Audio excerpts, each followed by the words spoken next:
Assalamualaikum warahmatullahi wabarakatuh. Perkenalkan, nama saya Fahmi Akmal Maulana dari jurusan Manajemen Dakwah kelas 1A.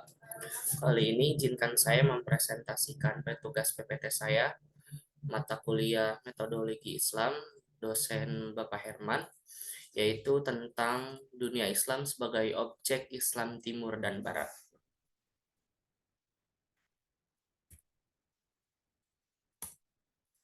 Studi Islam di Barat dan di Timur pada abad modern ini, Islam menjadikan kajian yang menarik, minat banyak kalangan baik di Barat maupun di Timur, yang kemudian melahirkan studi Islam atau Islamic Studies.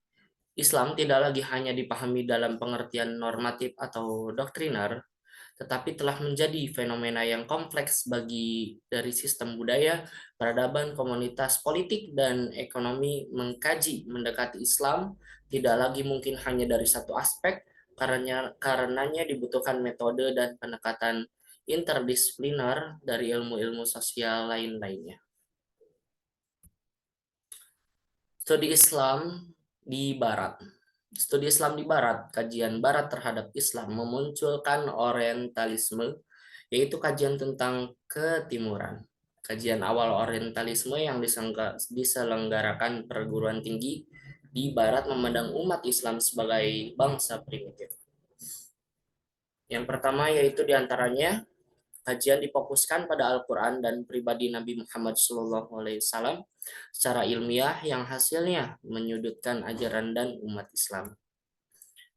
Yaitu yang kedua, pendekatan yang digunakan para orientalis bersifat lahiriah atau eksternalitas. Agama Islam hanya dipandang dari sisi luarnya saja menurut sudut pandang Barat.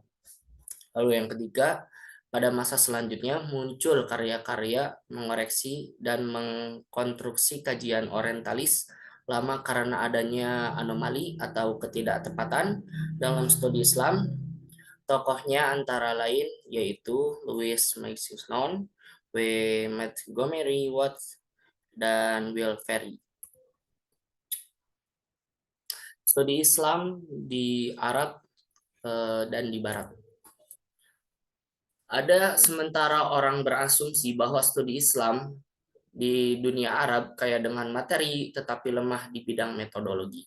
Sementara di sisi lain, studi Islam di Barat miskin materi tetapi kaya dalam metodologi. Benarkah Barat lebih baik dari segi metodologi?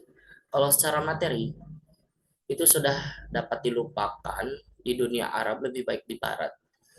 Apapun yang dilakukan oleh kaum orientalis, diantaranya adalah mengumpulkan manuskrip, memberi komentar buku-buku klasik, dan menerjemahkan ke bahasa Eropa.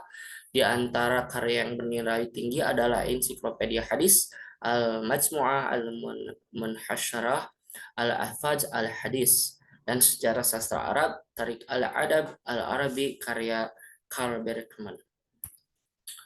Salah satu tokoh Indonesia yang mengkritisi pemikiran orientalis adalah Profesor Rasyidi. Beliau diilhami guru-gurunya di Mesir seperti Syekh Mustafa, pakar filsafat, itu mengecap pendidikan di Prancis, tetapi gencar pula mengikuti pemikiran-pemikiran orientalis. Rasyidi sendiri menempuh cara itu. Setelah menempatkan pendidikannya Darul Ulum dan Fakultas Adab Kairo, ia nyantri di Sorbonne. Dengan bekal keilmuannya yang cukup yang telah dipersiapkan di Mesir, Rashid orientalis Rasyidil akhirnya tampil sebagai sosok ilmuwan yang mencekam dan terpengaruh dengan pola pikir orientalis.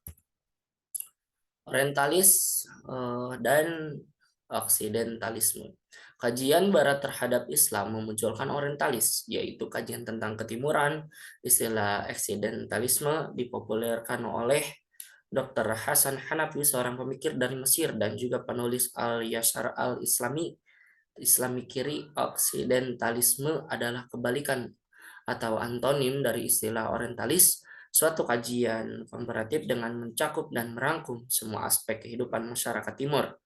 Hanafi menulis buku tentang dirosah, warbiyah atau ilmu-ilmu tentang Barat atau oksidentalisme.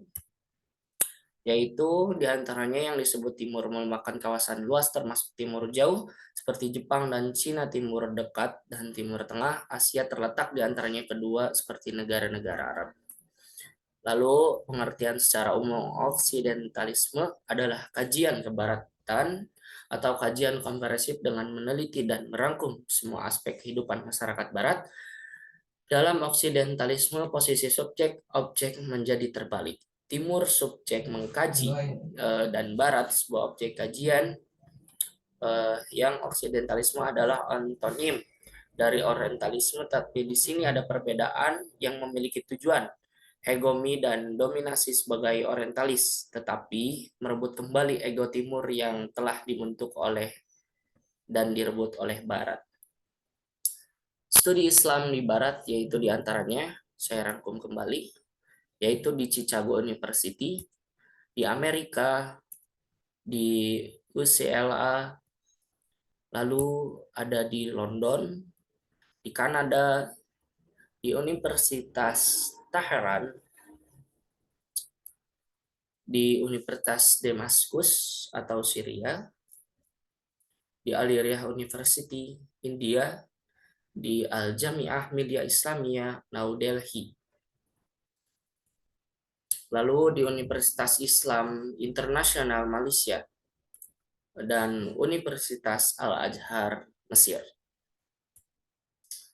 Pada kontak Islam dengan Barat, yaitu diantaranya pada masa dinasti Abbasiyah, khususnya pada masa pemerintahan Al-Ma'un 1813 dan sampai 833, terjadi gerakan penerjemah buku-buku Yunani ke dalam bahasa Arab. Gerakan ini karena adanya adaptasi dan adopsi ilmu dari Barat ke dunia Islam, kebudayaan Islam menjadi perantara antara kebudayaan Yunani kuno dengan peradaban ilmu pengetahuan modern.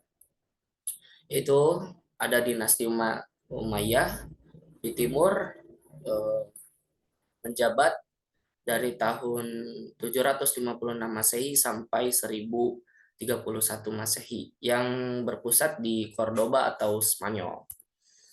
Yaitu ada peristiwa Perang Salib pada tahun 96 Masehi sampai 1192 Masehi antara umat Islam dengan Kristen yang berlangsung selama 200 tahun.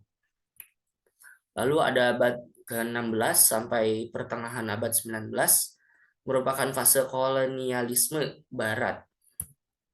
Yaitu yang terakhir ada Kesultanan Turki yang kemudian berubah menjadi Republik Turki, juga negara Eropa, dan menghasilkan gerakan di timur dan di barat. Ya, dicukupkan sekian presentasi dari saya. Semoga bisa dimengerti oleh saudara-saudara sekalian dan saudari-saudari. Mohon maaf jika ada kekurangan. Terima kasih. Assalamualaikum warahmatullahi wabarakatuh.